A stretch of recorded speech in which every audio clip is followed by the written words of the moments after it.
Voltamos então mais um episódio, Uhum. hoje com uma super convidada aqui, que é uma mentorada nossa, e que eu vou procurar colocar ela numas situações que ela talvez não tenha a resposta, mas acho que vai ser divertido para todos e a gente consegue aprender alguma coisa.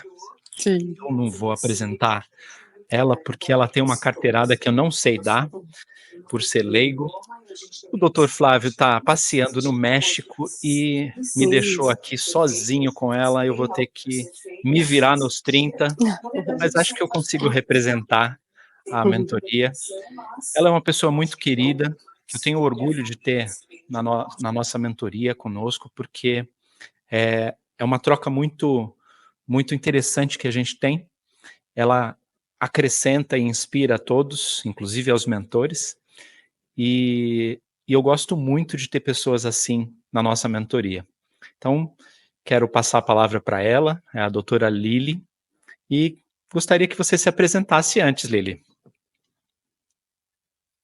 Muito obrigada, Marcelo.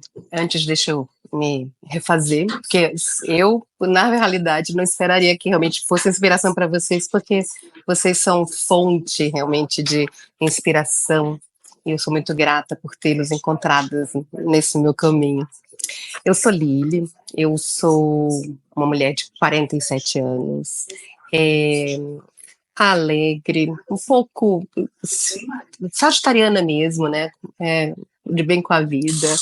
É, mas diferente dos sagitarianos que falam que gostam muito do, vamos dizer, do oba-oba, vamos dizer que é mais da festa, eu acho que eu ganhei uma característica do sagitariano daqueles de que traçam a meta e vai atrás dessa meta, meio como o centauro, que logo bota aquela flecha e quer ir lá. Então, acho que quando eu paro e penso, primeira vez quando eu escutei isso de uma colega que eu achava muito de astrologia, eu falei, nossa, eu acho que esse é o que me define, né?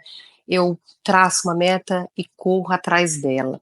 Então, vamos dizer, gente, eu comecei a minha vida, né? Eu não sou nem brasileira, eu vim com meus pais para o Brasil, e aí com isso a gente nos firmamos no estado de Sergipe, fiquei por lá, depois eu vim para São Paulo para fazer a residência e me vi aqui em São Paulo, envolvida inicialmente com a pediatria, depois eu fui fazer cardiologia pediátrica. Aqui eu posso dizer para você que aqui em São Paulo eu me fiz médica, me fiz profissional, cresci, continuo crescendo, ganhando expertise, né? Então acho que eu conheci a metade, menos da metade da minha vida foi realmente lá no Nordeste, tudo, mas eu acho que eu me conheci e me cresci aqui, né? Eu me fiz médica aqui em São Paulo. E em São Paulo também me fiz mãe, né? Eu estou casada com o Eduardo há 15 anos, mas estou junto com eles há muito tempo. Sou mãe de 3 filhos, 2 meninos e uma menina, e me sinto uma pessoa realizada, mas ao mesmo tempo inquieta, no sentido de que eu adoro mudanças. As mudanças, elas não me causam repulsa, na realidade. Eu divido a minha vida por ciclos. Acho que antes eu a dividia por 10 anos, né? Parecia que era uma coisa assim, dava 10 anos eu queria mudar, né? Parece que é uma coisa inquieta, alguma coisa que vinha assim de mim. E eram ciclos que eu dizia, cada 10 anos eu mudo, né? Esses ciclos começaram a ficar um pouco mais curtos. Não sei se com a idade passando, né, chegando, esses ciclos começaram a ficar menores. Mas talvez eu já não conseguia me encaixar e caber naquilo ali, né? E eu não me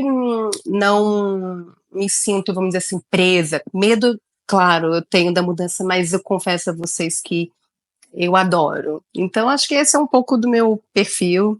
Sou uma pessoa de bem com a vida e muito feliz de estar aqui com vocês agora. Legal. Eu vou te contar, eu acho que é um feedback que as pessoas não estão acostumadas a receber, né, das outras pessoas. Uhum. Você já viu eu fazendo isso na mentoria, inclusive nas nossas reuniões também. A gente tem umas Uhum. reuniões na mentoria, só para contextualizar aqui.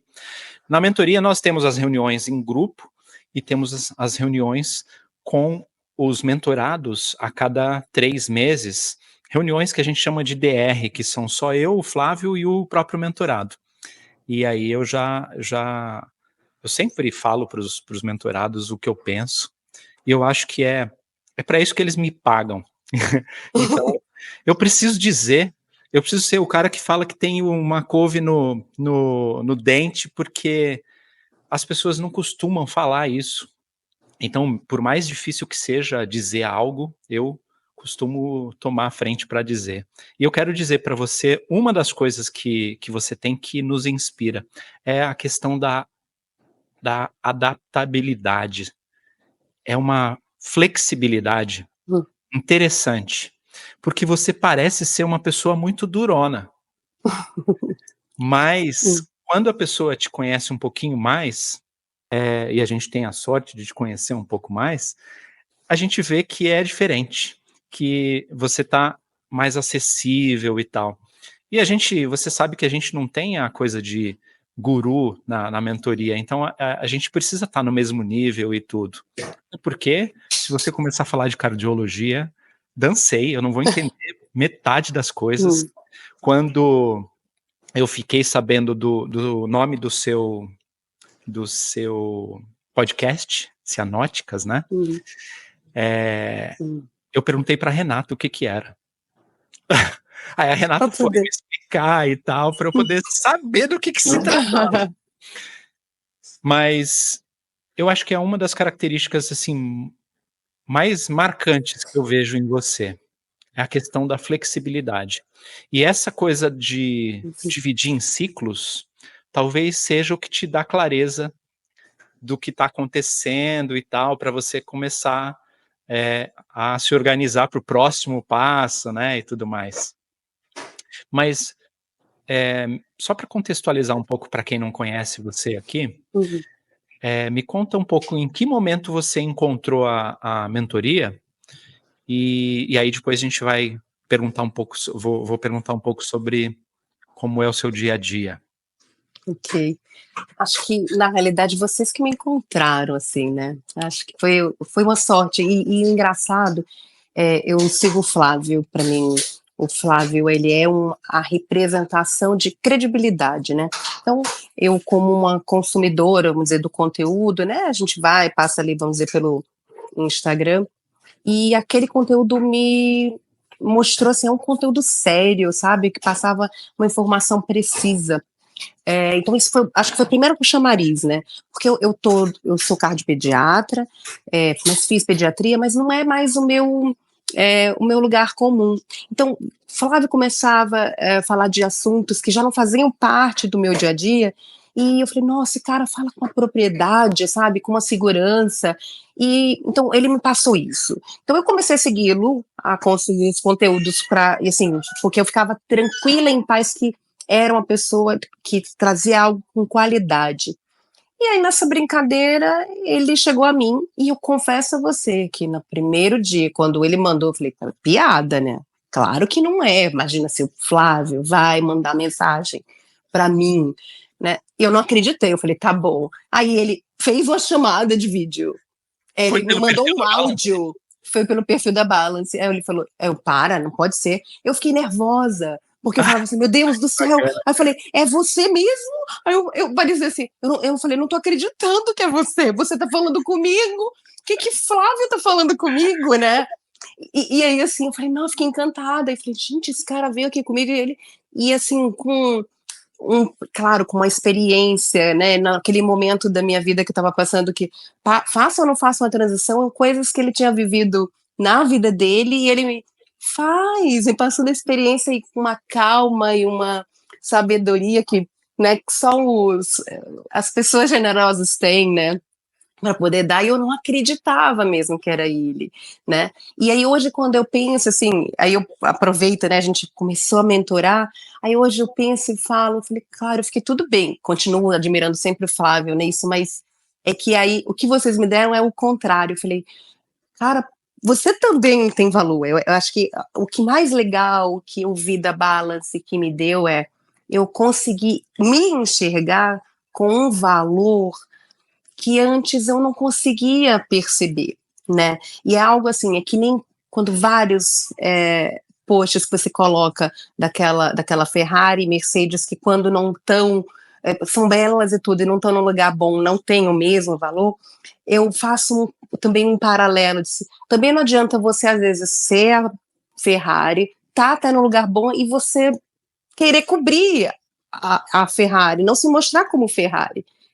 E aí vocês trouxeram isso numa luz, e sem eu parecer que arrogante ou pedante, é uma transformação interna que não tem como mensurar em números, é algo pessoal que não tem como eu colocar. Eu só posso agradecer sempre nesse sentido, porque isso faz uma mudança de perspectiva, sabe, de carreira, de pessoa. Então, é isso, né? Talvez hoje eu fiquei boba com o Flávio, mas eu falei, gente, né? Eu acho que eu posso ser que nem o Flávio também. Sou que nem o Flávio, né? Meio isso, né? Uhum. E o interessante que isso, você falando, parece que fazem uns 4, 5 anos, né? Mas foi rapidinho a coisa, né? Tem pouco mais de um ano, na realidade, né? Tem um ano. Um ano e pouquinho. Um ano. Que você renovou a mentoria, antes era de 6 meses, você entrou na época que era de 6 meses, você renovou a mentoria, o segundo ciclo da mentoria, e acabou de renovar o terceiro. Exatamente. Agora é de 1 ano. Agora é de 1 ano. A gente mais 1 ano. 1 ano. Juntos. No mínimo 1 ano, hein?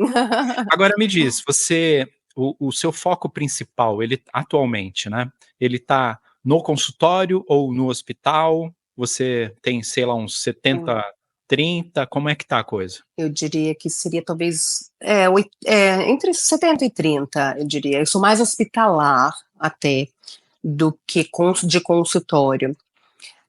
Mas o meu consultório, eu acho que ele pode dar, ele tem crescido, né? Eu tenho dado mais chance a ele. E até mesmo porque pela minha própria exposição do hospital e desse prisma de valor que vocês mesmos, né, vamos dizer, afloram, né, estimularam, né, a existir. Então, ele tem aparecido, eu diria que hoje eu dedico um turno da minha semana para um consultório particular, né, eu não atendo realmente planos de saúde, em que realmente ele está sempre, vamos dizer, completo, entendeu? E que começou tipo com 1, 2, né? Eu divulguei, vamos fazer. E aí, acho que pela exposição mesmo da pessoa, por eu estar hoje no momento numa posição de coordenação de um grande hospital, que antes eu acabava não usando muito isso, né? É a tal da Ferrari que você não quer mostrar. Falei, não, eu acho que eu posso sim mostrar. Acabou crescendo, mas as pessoas procuram, porque querem vir justamente com a coordenadora do serviço, a chefe, ou porque escutam falar bem. Então, eu acho que isso que é legal. Eu tenho visto o crescimento mesmo do consultório, né? A meta desse ano, teoricamente, é dar um pouco mais de tempo para ele. Embora meu trabalho seja muito hospitalar pela minha especialidade, o foco que eu fico, né? Mas ele é muito hospitalar, mas eu acabo trazendo para esse próprio hospital, eu venho do meu consultório particular, eu acrescento o valor para o meu paciente de, olha, eu atendo, eu vou lhe continuar seguindo dentro do hospital. Então, o meu cuidado, ele não se restringe àquela consulta, né? Eu trago aqui para o hospital e isso é o valor que dá da minha consulta e do cuidado do meu paciente. Acho que esse é um grande diferencial, que eu não me restringo, os pais dos meus pacientes, eles se sentem mais acolhidos, mais confiantes, porque sabem que eu estou cuidando deles além daquele consultório, né? E que depois eles retornam para mim após uma cirurgia. Então, são pacientes que ficam comigo por muito tempo, não é diferente às vezes de um pediatra que pode seguir nos primeiros anos. Eu tenho pacientes que teoricamente vão desde o feto que eu estou acompanhando até que pode chegar até a vida adulta, né? Tem uma especialidade específica? Tem, a do feto, você fala, ou da vida adulta? A sua especialidade, quando faz isso, ela tem um nome específico? Não, é só cardiologia pediátrica mesmo. Só que eu já atendo essa gestante. 16 anos de idade, sei lá. Na realidade, isso foi um baque quando eu fui fazer a especialidade, porque eu escolhi pediatria inicialmente. Quando eu fui fazer a residência, eu me deparei que eu também tinha que ver os adultos que tinham cardiopatia congênita, que são aqueles que nascem com problema de coração. Sim. Então, não é raro, das vezes, eu estar atendendo adultos de 25 anos, 30 anos, ou uma gestante que era cardiopata, curada, que está, né, tá grávida, por exemplo. Então, em tese, eu vejo do feto ao adulto, né? Legal. Mas eu acabo me dedicando mais à parte realmente pediátrica, mas alguns adultos passam, viu, no consultório. Legal. E você, no início, começou atendendo planos ou você já foi direto para o particular? Não, no começo até atendia plano de saúde por conta do vínculo hospitalar, eu acabava cedendo para isso. Hoje é só realmente plano de saúde, fica para o hospital, entendeu? Eu não Entendi. tenho nenhum vínculo. Hoje, Sim. meu consultório, ele é apenas particular. Sim. Só particular. Agora, me tira uma dúvida, o que passa na cabeça do médico no começo, ou sei lá quando, ele resolve atender por plano? Por que vocês, ou talvez a Lili de antes, vê o plano como uma oportunidade? É que a gente acredita que não vai conseguir atender particular. Eu acho que eles oferecem um atendimento, parece rentável, né? Atração. É um canal assim, olha, você é um recém-formado, que acabou de sair, olha, já tem muita gente no mercado, né, então garanta o seu, né, então melhor você já tá, alguma coisa segura que você vai ter. Entendi. Só que é muito ruim atender pelos planos, porque para você conseguir que seja rentável, você tem que trabalhar no volume. E é desumano para o médico, e é desrespeitoso com o paciente. Entendeu? E é difícil de sair depois, né? Muito difícil, né? Porque você tem, pode assim, até parecer que tem aquele dinheiro certinho, mas não vale a pena. Sabe por quê? Na realidade eu não conseguia fazer consultas rápidas, porque não tem como ser rápido. Então eu acabava atropelando a minha vida, entendeu? Me alongando e não vale a pena. Esse valor que eu posso, justamente, essa dedicação que eu posso dar ao meu paciente, né, que se estende além da consulta, não tem como fazer isso, né, por um valor que não... Por R$60, R$80 a consulta, né? Não dá.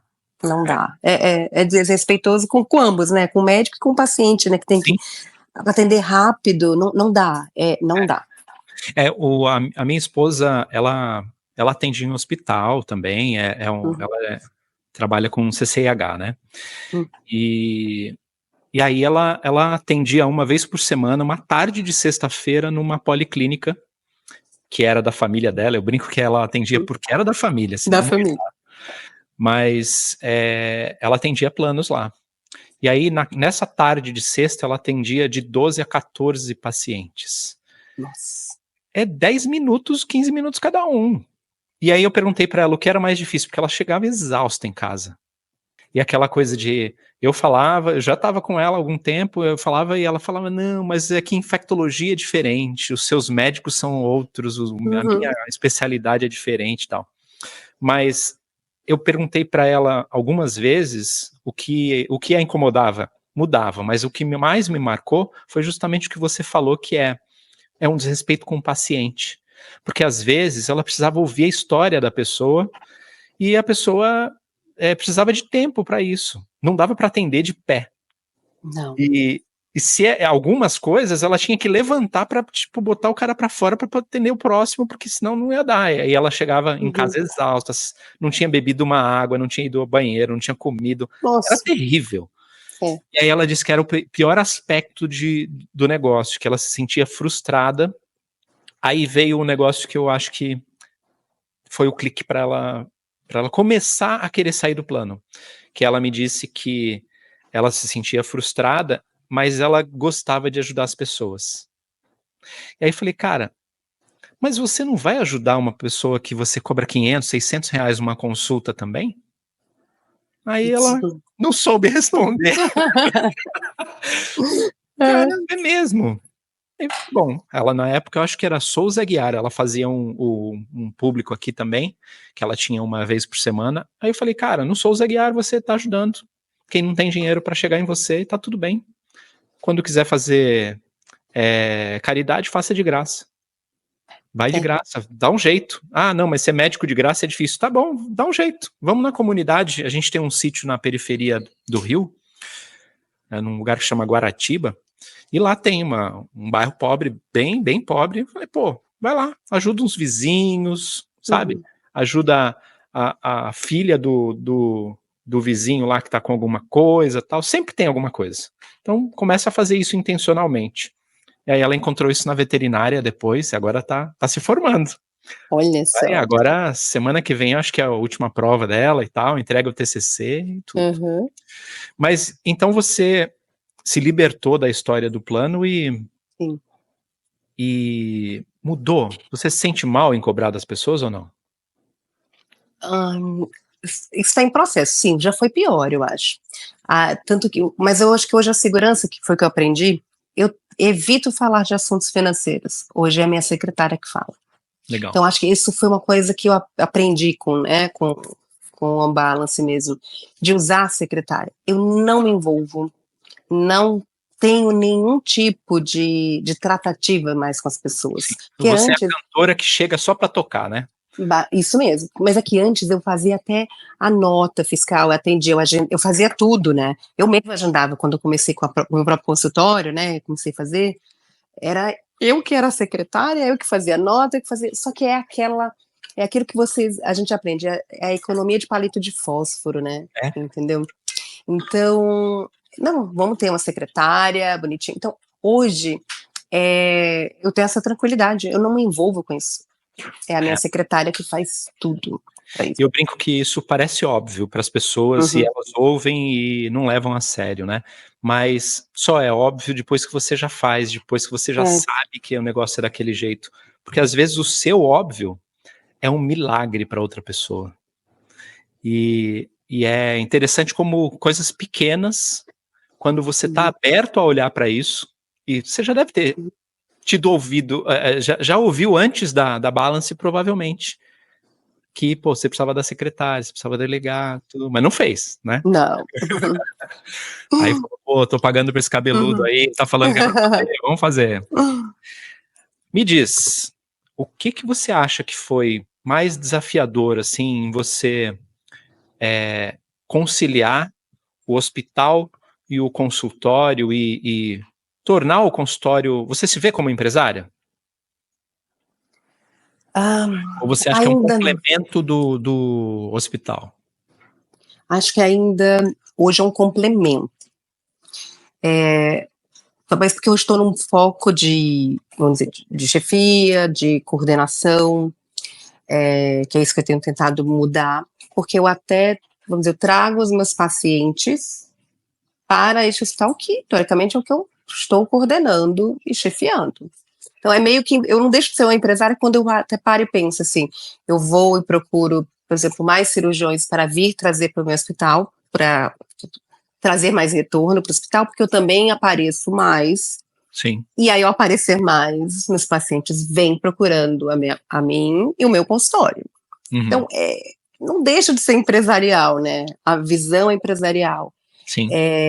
Mas eu acho que eu tenho que profissionalizar mais, eu tenho que usá-los mais até. Sim. Entendeu? Nesse sentido. O que você sentido. acha que é desafiador nisso, para você? De virar empresária, assim, de encontrar. Eu acho que é sair do sacerdócio da medicina, que a gente é criado, porque é forte, a gente vem com isso, né? E os latinos mais ainda, eu acredito. O sacerdócio, e da gente ver que isso aqui é a minha forma de ganhar dinheiro. Sim. Isso para mim é difícil, ainda mais para mim é difícil no sentido que quando a gente lida com criança, sabe? É difícil às vezes estabelecer o limite disso, né? Olha, eu estou prestando um serviço e eu vou até aqui, né? Mas aí como é que eu deixo desamparada muitas vezes uma mãe, né? E eu sou mãe, né? Eu sou mãe, né? Então, como é que você faz isso? Então, como eu mexo com uma especialidade que envolve urgências, emergências, às vezes eu não consigo, vamos dizer, monetizar, às vezes ações minhas, às vezes que eu vou além de uma consulta, mas que talvez isso está agregado no valor da minha consulta, é o valor que essa paciente até está pagando, porque ela Sim. pode ligar para mim, sabe que vai contar comigo. É o acesso, né? É o acesso. Sempre eu falo assim, olha, se eu não atender, porque eu não posso atender, não vou poder, mas assim que possível eu vou retornar, né? Sim. Então isso é uma coisa que eu sempre falo. Mas às vezes, talvez eu tenha que, olha, você vai pagar mais caro, mas você tem isso, né? Você vai ter isso, né? Que alguns não vão dar. Mas a gente tem um limite de atendimento também, né? Agora, como chama a sua filha? A minha filha é Laura. A Laura tem quantos anos? 1 ano e 4. Ela já, quando você vai no banheiro do shopping, ela que lava a mão dela, não? Não, sou eu ainda. A hora que ela estiver lavando a mão dela, eu vou descrever, não sei se você já ouviu eu falando essa história que eu costumo repetir. Para você começar a formar essa ideia de, olha, eu querendo falar coisa da mentoria aqui, né, mas começar a pensar nessa ideia de que cobrar não é ruim. Desligar um pouco essa coisa do sacerdócio. Tem várias formas da gente abordar isso. Essa eu gosto muito, principalmente com quem tem filho, que é o seguinte: a sua filha é uma das pessoas que você mais ama no mundo, sem dúvida. Podia usar o exemplo do avião também, né, da máscara. Você quer proteger ela, primeiro põe a máscara em você, porque se você desmaiar, você deixa ela morrer e ainda atrapalha os outros pra ajudar. Mas é outra coisa.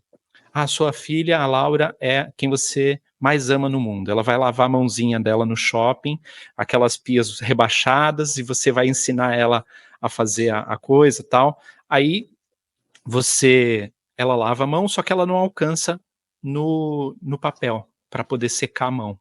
E aí quando você vai pegar a toalha, você vai, lava a mão, lava a mãozinha dela, ajuda ela tal, e aí você pega para sua filha, você pega quem você mais ama, primeiro ela.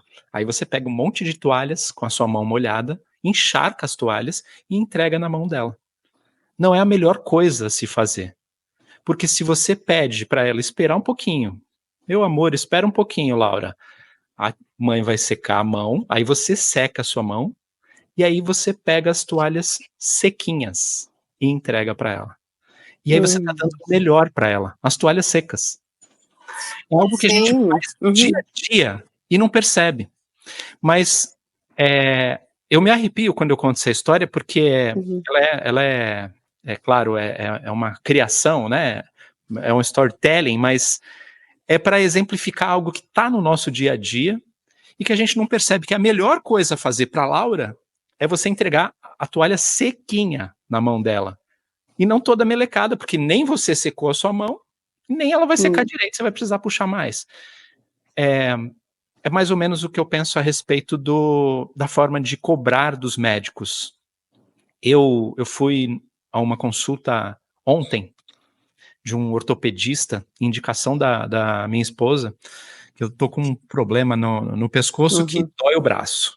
Aí fui no ortopedista, indicação dela tal, porque eu tenho um cliente que é ortopedista sensacional em São Paulo, mas estava muito longe. Vou aqui. Liguei, secretária, terrível. Só tinha como ligar, não tinha WhatsApp. Aí tudo bem. Liguei, demorei para conseguir. Depois que eu consegui, aí fui para lá. Aí cheguei lá, ele me fez esperar, ele atrasou 25 minutos a consulta. Não era uma consulta barata. Eu não estava fazendo pelo plano. E ele me fez eu esperar 25 minutos. Aí quando ele me atende, não tem ar-condicionado na sala, calor absurdo ontem no Rio. No Rio.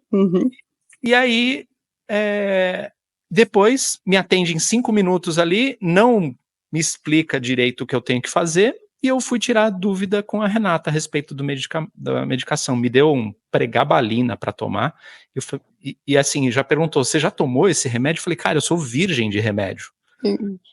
E deu logo a pregabalina. E me dá logo um negócio que, caraca, depois que eu fui ver o que é, por que ele tinha regalado o olho para me dar o negócio, mas tudo bem, vou seguir, a Renata já tinha uma experiência com o pai dela que tinha sido atendido por ele, foi bom, eu espero que tenha sido só um problema de comunicação e tal, mas eu fiquei frustrado, e E eu paguei, sabe? Eu acho que ele me ajudaria mais se ele simplesmente me desse um atendimento melhor. Nem era, acho que talvez não tenha a ver com medicina, mas com ver o outro. E aí eu acho que é isso, você vê a criança, você vê o outro, mas você esquece que secar sua mão é importante para que você esteja descansada, feliz, reenergizada da sua família. E aí isso tudo talvez seja blá blá blá agora para você, porque você já me ouve falando isso e ouve o Flávio também, com muita frequência, mas a gente precisa reafirmar até que isso seja natural para você e a gente arranque esse chip do sacerdócio, né?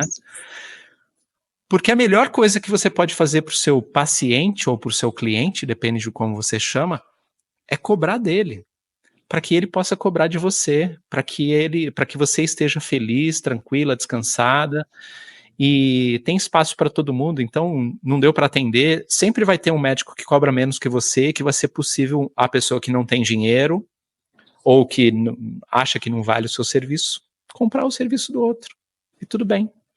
E eu sei que o seu serviço é extremamente necessário. E quem não puder pagar, vai no Hospital das Clínicas. O Hospital do Coração lá é sensacional, né? Então, tudo bem. E é aquilo, acho que é legal que vocês incutiram, sabe? E é verdade, e eu percebo isso, quando a pessoa quer, mesmo quando não tem, teoricamente, condições, mas prioriza. Porque justamente, como eu falei, é uma especialidade que eu lido com emergências e tudo, com situações críticas, né? Seria a palavra melhor. A mãe quer se sentir segura, a mãe quer se sentir acolhida, né? Esse pai precisa desse respaldo. Então eu tenho pacientes que não são pacientes que têm muito dinheiro, entendeu? Mas que vão lá e investem, digamos assim, e estão comigo. Se esforçam para isso, né? Exato. Sim. Isso acontece. Tem um exemplo que eu até já chorei no evento ao vivo que a gente foi em São Paulo no ano passado. Eu até chorei contando, não consegui terminar, mas agora eu já consegui tratar a situação, que é assim, vou contar rapidamente. A Renata atendeu um caso de um porteiro, acho que você já ouviu isso? Não. Não me recordo. Ela diagnosticou uma hanseníase. E ela já tinha visto muito na residência a hanseníase. E aí foi fácil. Quando ela olhou, falou, hanseníase. Só que o cara tinha ido por outro problema. E ele tinha juntado dinheiro para ir. E ela pegou a hanseníase no começo e falou, cara, vai ver e tal. E aí deu tudo certo para ele. Aí, na época, ela cobrava R$600 a consulta. E aí ela chegou chorando em casa, nossa, que legal que foi a consulta, foi ótimo, aconteceu isso, aquilo. Ah, que legal. Se ela não tivesse cobrando dele, aí pensando assim, né, o que ele perdeu, né, porque ele teve que juntar o dinheiro para ir, porque ele não conseguia no SUS. Aí, o que ele perdeu? R$600. O que ela ganhou a mais? R$600 não muda a vida dela, nada. Mais ou menos, não ia mudar nada. Ele ficou terrivelmente abalado por causa dos R$600? Não. Ele se esforça um pouquinho, junta um mês ou outro, tal, tá pago, beleza. Agora, o que muda na vida dele se ele não encontra com a Renata e ela consegue ver? Se ele vai no SUS resolver o outro problema que ele ia resolver e a pessoa não dá uma olhada nele, não palpa o paciente, sabe?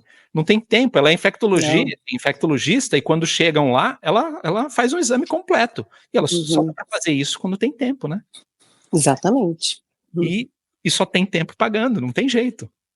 Agora, para a vida dele, os R$600 mudou muito, porque pode ter significado algum membro, né, que ele salvou. Então, eu acho isso sensacional. E é algo que, nossa, eu adoro a profissão de vocês.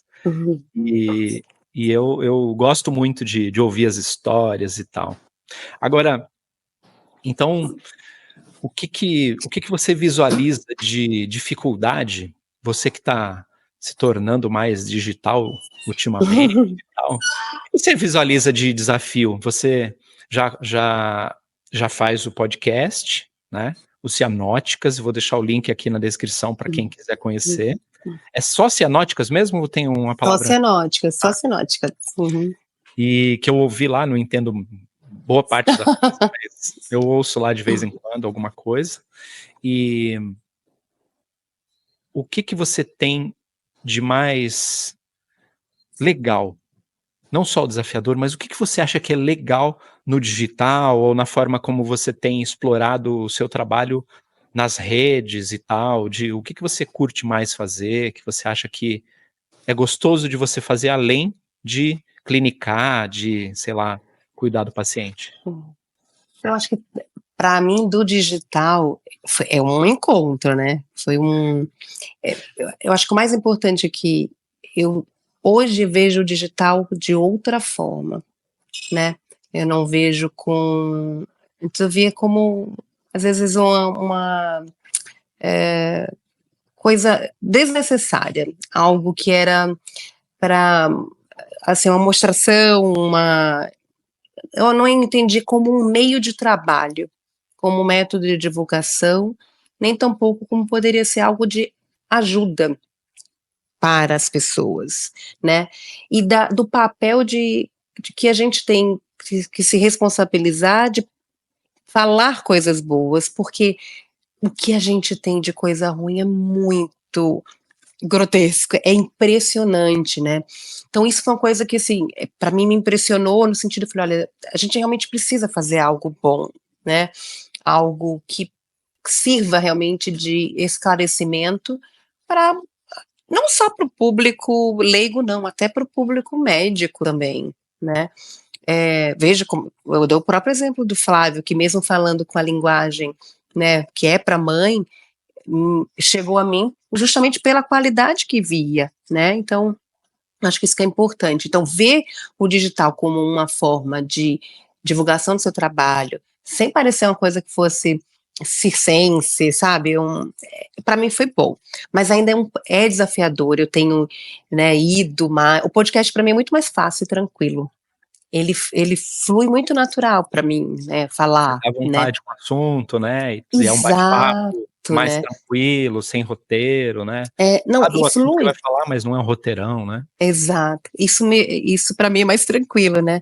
Então, acho que é um desafio de eu poder me ver realmente na tela, de usar isso para mim é algo que eu tenho trabalhado, quando eu pego às vezes e olho vídeos anteriores, né, eu falei: "Nossa, melhorou", mas eu tenho muito que melhorar ainda, né. Olha, vocês deram as armas e as ferramentas necessárias, porque eu já vejo que eu tenho utilizado e que eu tenho melhorado, né. Mas o digital, eu acho que o grande papel é do alcance que a gente pode dar para isso. Que é E sensacional, né, você consegue, é, por exemplo, dar aula para alguém que não pode sair do estado dela, no extremo sul, no extremo norte, sim, nossa, e a gente explicar. usa assim, é legal você falar isso, porque a gente às vezes pensa que só tá na mídia social, mas é o quanto que o digital, em outras formas, a gente pode alcançar, né. É, Então, a gente chega realmente do Oiapoque a Chuí, né, sim, entendeu? eu assisto eventos, Uhum, que são na Flórida, sem ter que ir pra Flórida.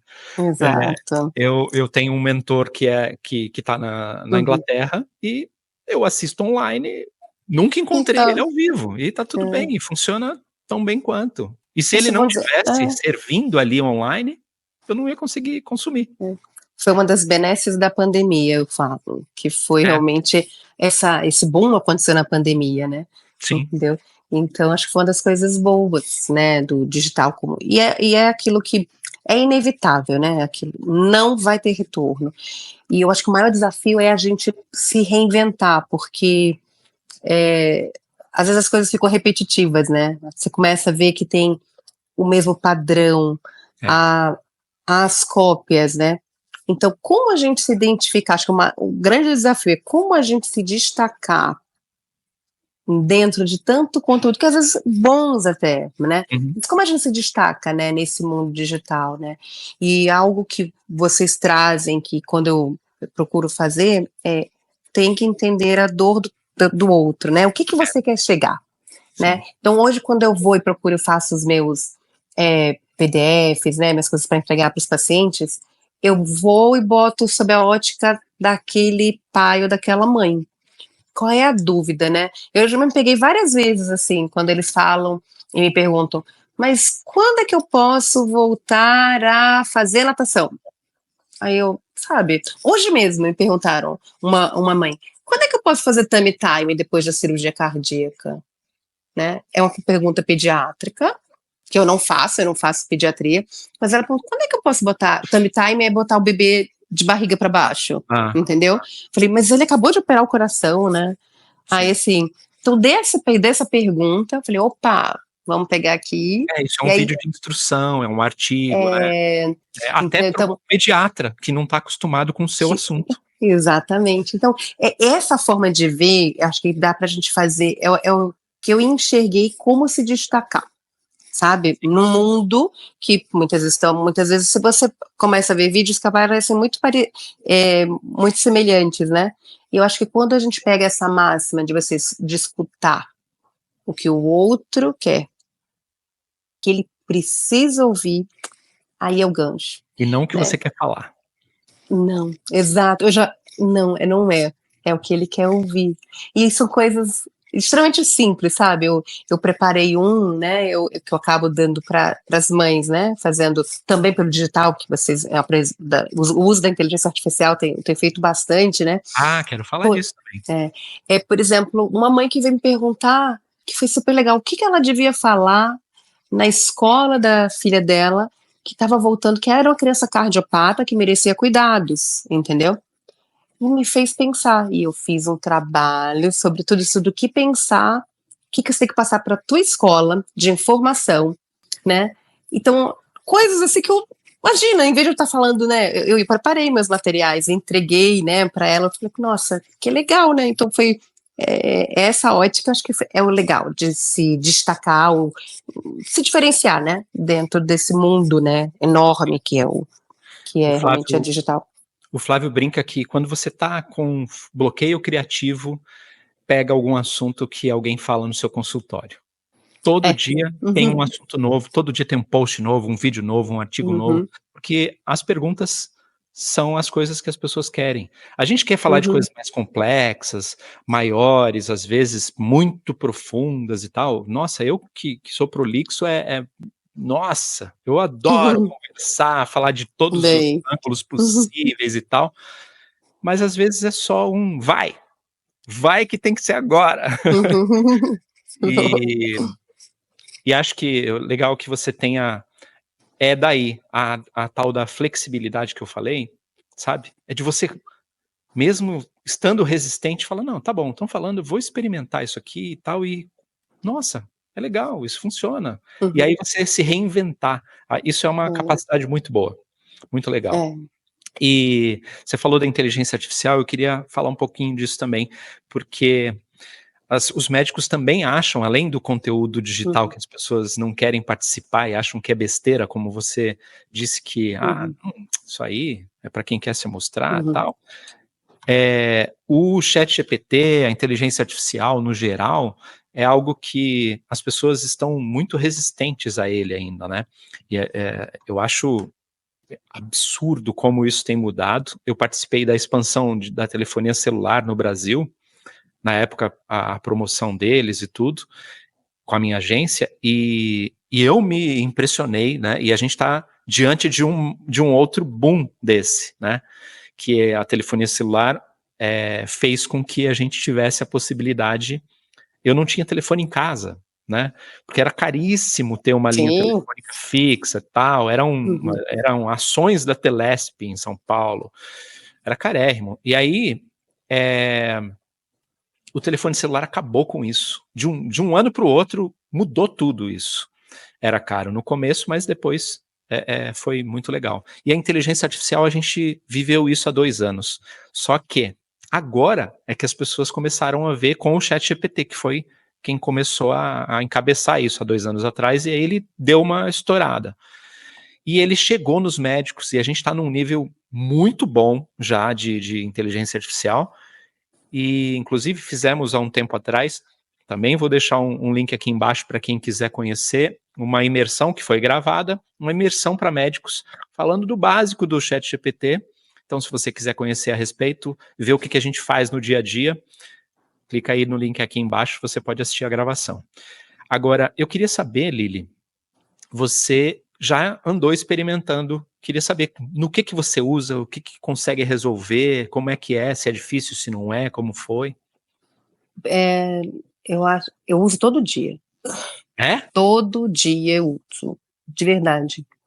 É, existe até, vamos dizer, IA para, vamos dizer, médicos voltados, né? Embora o ChatGPT cumpra muito bem este papel, eu não deixo nada a desejar. Claro que ela não vai fazer o serviço, né, do seu médico, não é isso? Se você não tiver estudado, você não vai ter capacidade de saber se aquilo ali está correto ou não, entendeu? Exatamente. Então, isso é básico, né? Você tem que saber, porque às vezes ele erra. E eu já me peguei e falei, eu acho que você quis Erra dizer feio e é isso. convincente, né? Eu acho que assim, não é dessa forma, né? Então, assim, eu uso todos os dias, e às vezes são para coisas, vamos dizer, até simples, como o roteiro do meu podcast, por exemplo. Quero fazer um roteiro sobre tal assunto. Sugestões e eu vou adaptando, entendeu? Quero fazer assim, porque eu precisei fazer um podcast, eu gravei recente, na semana passada, um podcast que o meu é mais voltado para o público médico, né? Mas eu gravei com uma colega que é para os pais. Então a gente teve que mudar, vamos dizer, o foco da coisa, né? Então eu fiz um roteiro diferente para isso. Um roteiro, por exemplo, que eu fiz com a nossa colega Ludmilla. Fiz um chat GPT, né? Mostrei para ela e tudo e a gente fez. Então eu uso isso realmente diário. Olha,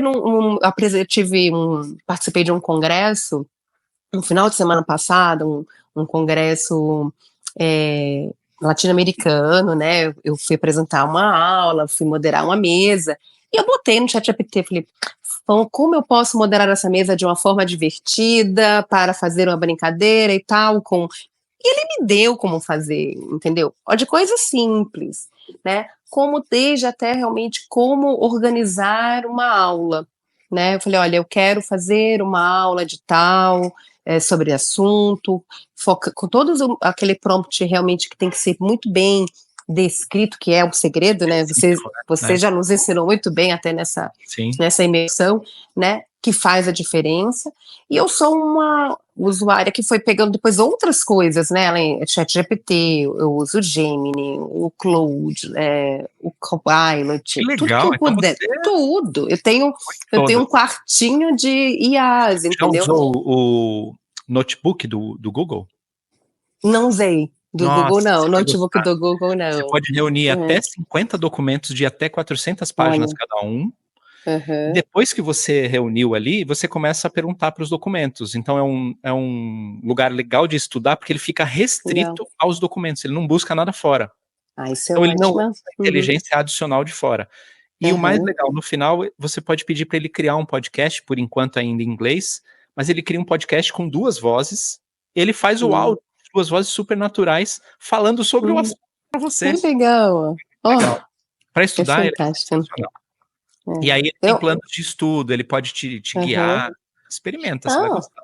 eu vou ver isso daí. Boto mais um na minha caixinha aqui do iPhone e tudo. Mas eu acho que é algo também que é inevitável e que ele me poupa tempo. E as pessoas que têm receio ou não sabem usar estão perdendo tempo, na realidade, né? Porque eu É acho porque nem que experimentaram, né, acho que não estão abertas a isso. isso é um ganho de tempo. Acho que o saldo maior é otimização, né? É tempo. Eu acho, eu brinco que esse tipo de coisa, essa resistência a experimentar algo, parece com a Renata, minha esposa, não querendo comer jiló. Quando eu conheci ela, ela não comia jiló, quiabo, Uhum. rabada, Uhum. mocotó, ela não comia nada dessas coisas. Uhum. Aí eu gosto de tudo, né. Eu só não como dobradinha, o resto eu como tudo. Esse banho dobradinha é gostoso, viu? Queria te falar. Pois é, então eu não sei, eu já É, tentei várias é. vezes, mas eu não dobradinha em jaca, jaca também não me atrai, sei lá. Mas aí eu comecei a inserir isso, sabe. Uhum. Vamos tomar uma cerveja, cortava o jiló fritinho pra ela, Uhum. tal, ela experimentou, Uhum. "Nossa, é É bom". bom. Dali pra frente, qualquer coisa que eu coloco no prato da Renata, ela come e nem pergunta. E É eu acho bom, que essa né? facilidade de experimentar, ela é importante pra gente realmente descobrir coisas que podem nos ajudar no dia a dia, né, que pode significar lucro, inclusive. E ainda mais vida de médico, que era uma loucura no tempo, e ele pode ajudar demais, né. Eu Parabéns, acho também. parabéns pela iniciativa. Obrigada. Para quem está começando um consultório, o que você acha? Qual o conselho que você daria, assim? Vai por aqui, vai por ali, além do não vá para o plano de saúde, né? Você tem alguma coisa prática que você diria, pô, isso aqui é uma boa de fazer? Eu acho que tem que ter um consultório acolhedor. Antes de mais nada, tem que ter uma boa secretária mesmo, né? Eu acho que a secretária, eu acho que eu não perderia tempo, de verdade, gente. Acho que é o melhor investimento que a gente pode ter, né? Eu acho que dá aquela experiência para a pessoa que vai. No meu consultório, por exemplo, o que é que eles gostam? Eu atendo um por hora, né? Eles não se encontram, a não ser que eu realmente me alongue um pouco na minha consulta, mas ele tem aquele espaço só para eles, entendeu? A minha antessala, ela tem os brinquedos, tem o seu lavabo, e eles estão ali, daquele momento é deles só.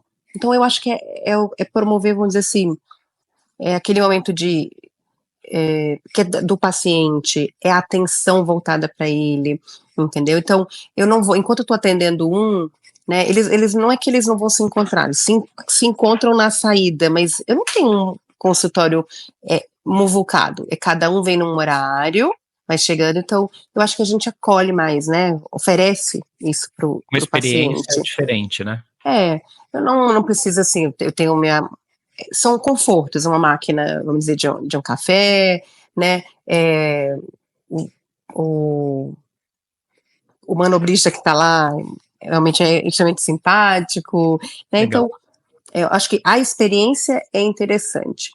E o mais, assim, uma das coisas que nesse consultório que eu fiz, que é diferente, é coisa de arquiteto, estratégico, assim, que eu antes não tinha pensado. No meu consultório anterior, eu tinha uma mesa entre mim e o paciente.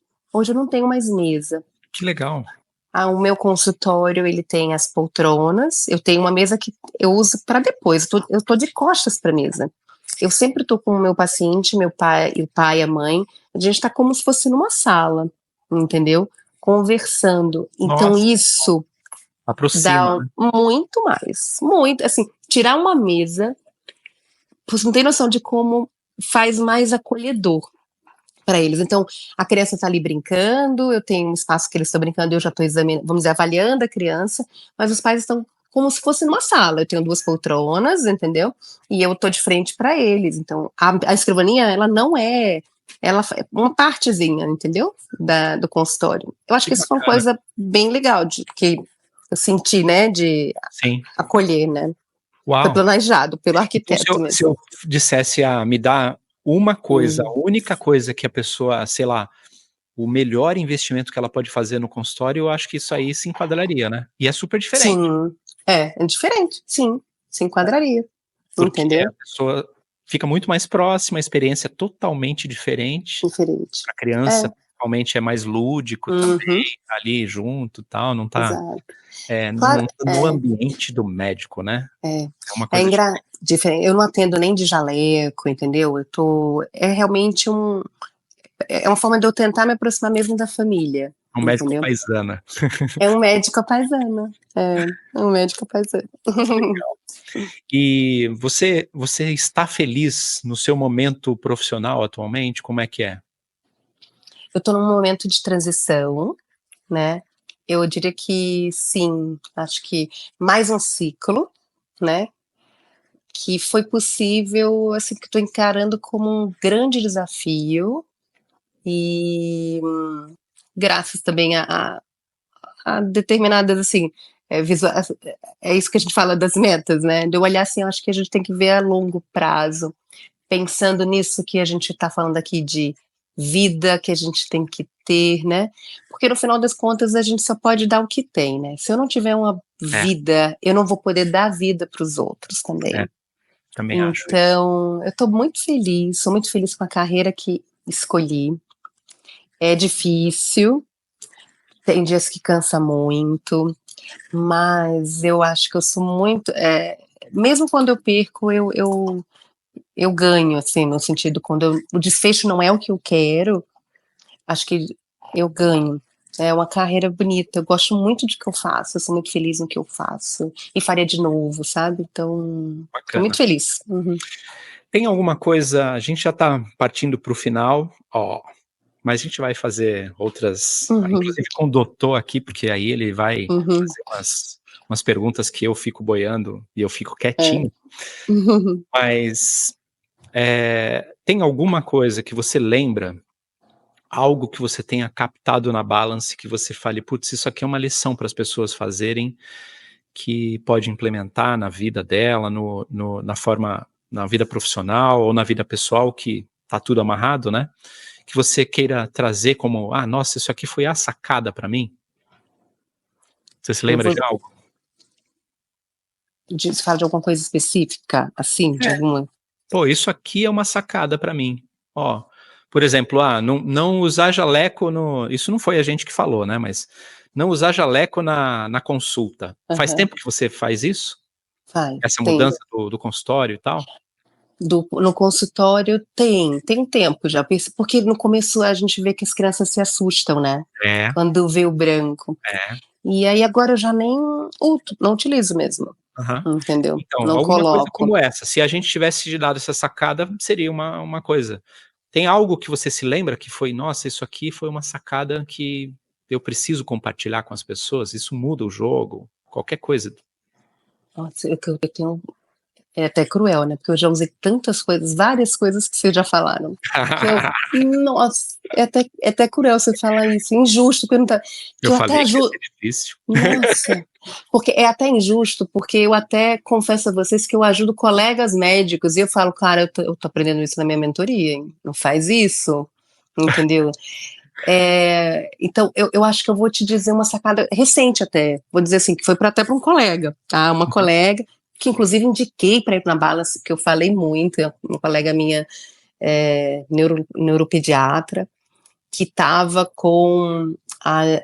tinha uma agenda, e ela também serviu até de inspiração, assim, no sentido, né, com isso, que ela foi também só atendia em particular agora, graças a Deus, mas ela disse que quando ela tinha voltado para nossa cidade, ela fazia um preço, começou a fazer um preço porque foi investigar o valor dos outros, e aí ela não se achando tanto, ai, vamos lá, vou voltar, e aquilo do valor que a gente já, graças a Deus, superou, e tudo, ela cobrou um valor X, quando viu, ela faz uma consulta que vale 2x, né, e ela demorou para passar para o 2x, e hoje ela diz que ela paga o preço para isso, né, pagou o preço, porque hoje ela sabe que a pessoa vai pagar 2x. Então, isso foi uma coisa que vocês colocaram nesse meu processo de novo ciclo, eu já não vou passar, entendeu? E eu falei para ela me comentando, né?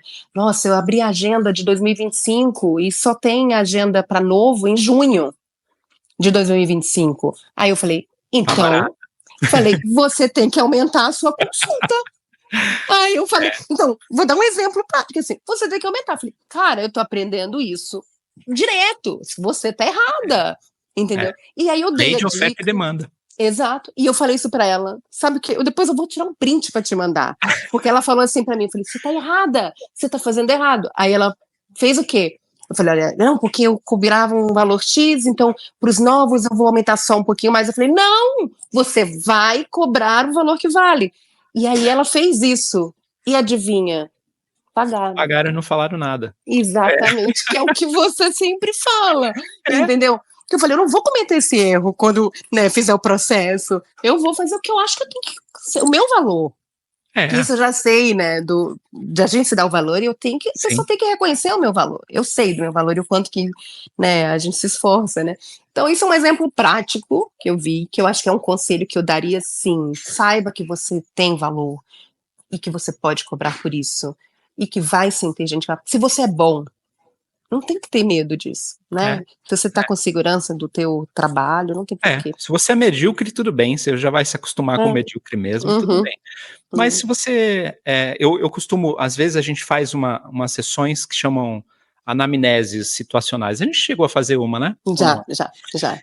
E Uhum. aí, nessas sessões, eu pergunto para as pessoas do preço, que é uma das coisas que mais incomoda os médicos, mas eu não pergunto se ela quer que seja mais, eu pergunto se ela está feliz com o preço dela, porque se tiver, não tem que mexer. Tá feliz ou você acha que vale mais? Não, eu acho que vale o dobro. Então, caramba, por que não cobra o dobro? Mas, tudo bem, isso eu entendo que é uma construção. A mentalidade, ela não muda de um dia para o outro. Sim. E me conta, você gosta de ler também? Gosto. Indica, Gostaria de ler mais. indica um livro, pode ser de qualquer coisa, pode ser até romance. Indica um livro para quem estiver ouvindo aqui, qualquer coisa. Tá, qualquer coisa. Vou botar um que eu ainda não consegui terminar de ler, porque eu gosto de um pouco de suspense até. Chama Três.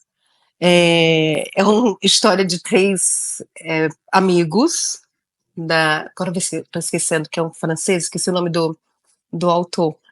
Que são três amigos que se reencontram depois de algum tempo, com uma história de mistério, entendeu?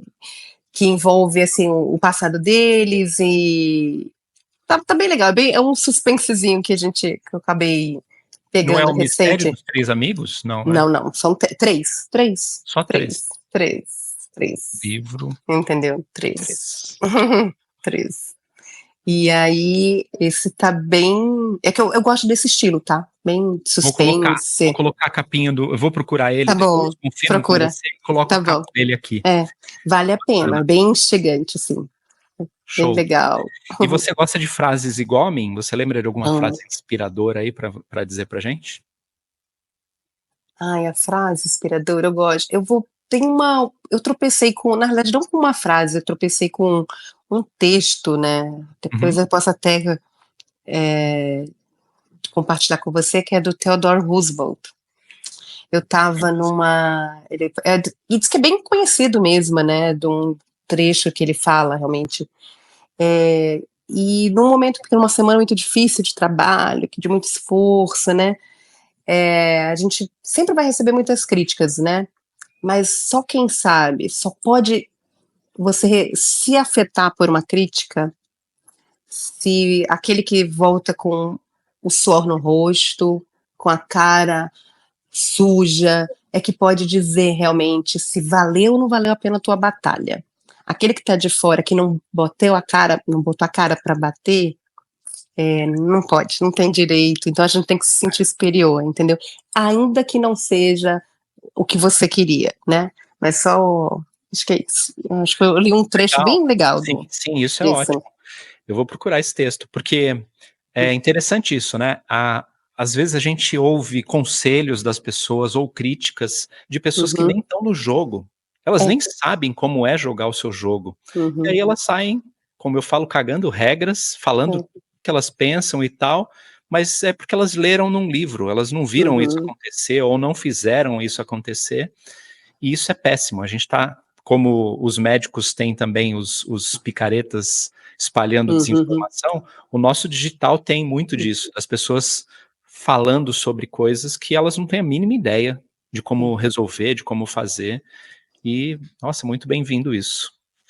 Lili, eu adorei o conteúdo, adorei, e eu espero mesmo que as pessoas tenham conseguido captar 1% do que a gente falou aqui, porque é muito especial. Eu já sabia que ia ser ótimo, quando eu vi que você tinha confirmado na agenda, eu falei, que legal, ótimo que a Lili vai ser a primeira aqui, e vai ser bombástico isso. Vou deixar o seu Instagram, quem quiser comentar lá, comenta o que ficou para você, vai lá para Lili e fala, Lili, nossa, eu adorei isso, eu adorei aquilo, lembrei disso, lembrei daquilo, me inspirou, porque vai ser legal para Lili saber isso, e é sempre bom a gente ter algum feedback positivo, porque negativo já tem muita gente, né? Então ter um feedback positivo, pô, isso aqui me tocou, eu também acho isso, tenho certeza que vai ser legal para Lili ouvir isso. Obrigado pelo seu tempo, eu sei que é a coisa muito corrida aí, que você conseguiu um tempinho para Obrigada a você, querido. E espero que a gente grave em breve logo com o doutor também, que vai voltar do México, aí a gente pode gravar outro episódio. tranquilo. Podcast é algo que eu me sinto bem tranquila para a gente fazer. Show. Obrigado. Obrigada a você, querido.